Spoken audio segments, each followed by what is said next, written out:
Hello guys, সবার প্রথমে তোমাদের জানাই নতুন বছরের অনেক অনেক শুভেচ্ছা ও ভালোবাসা। এই ব্লগটি 2025-এ বানানো, কিন্তু কিছু অসুবিধার কারণে 2026-এ আপলোড করা হয়েছে। আজকে আমরা সব বন্ধুরা মিলে ঠিক করলাম যে বছরের শেষে একটা পিকনিক করব, তাই সবাই টাকা দিয়ে গেলাম হাটখোলা মাংস কিনতে। আর আমরা ছিলাম মোট 6 জন, তাই আমরা 2.5 কিলো পোলট্রি মাংস নিয়েছিলাম। মাংস নেওয়া হয়ে গেলে একটা মুদিখানার দোকানে গিয়ে রান্না যেই সমস্ত সামগ্রী লাগে সেগুলি নিতে। বন্ধুর বাড়িতে রান্না হয়েছিল, তাই রান্নার ভিডিও বেশি করিনি। স্কুলের ছাদে খাওয়া দাওয়া করব, তাই জলের বোতলগুলি রেখে দিলাম। দুজন গেছে কলা পাতা কেটে ধুতে। তারপর মাংস রান্না কমপ্লিট।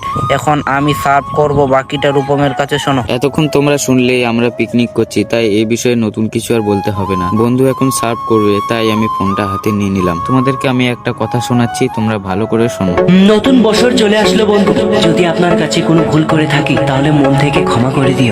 হয়তো অনেক কথার মাঝে মাঝে কাটাকাটি হয়েছিল, তাতে কিছু মনে রাখবেন না। তাই মনে কিছু না রেখে আমাকে মন থেকে ক্ষমা করে দিও বন্ধু। কথাটি শুনে আশা করি তোমাদের ভালোই লাগলো। খাওয়া দাওয়া করে এখন আমরা সবাই মিলে যাচ্ছি ঘুরতে। কিছু দূর গিয়ে দেখতে পেলাম একটা সুন্দর মাচা তৈরি। সেই মাচার উপর একটু মজা করে নিলাম। তারপরে এমন একটি রাস্তায় চলে আসলাম যার দুই পাশেই সর্ষের জমি। দেখতে খুব সুন্দর লাগছিল। আর আজকে মিনি ব্লগটা ভালো লাগলে সাবস্ক্রাইব করে যেও।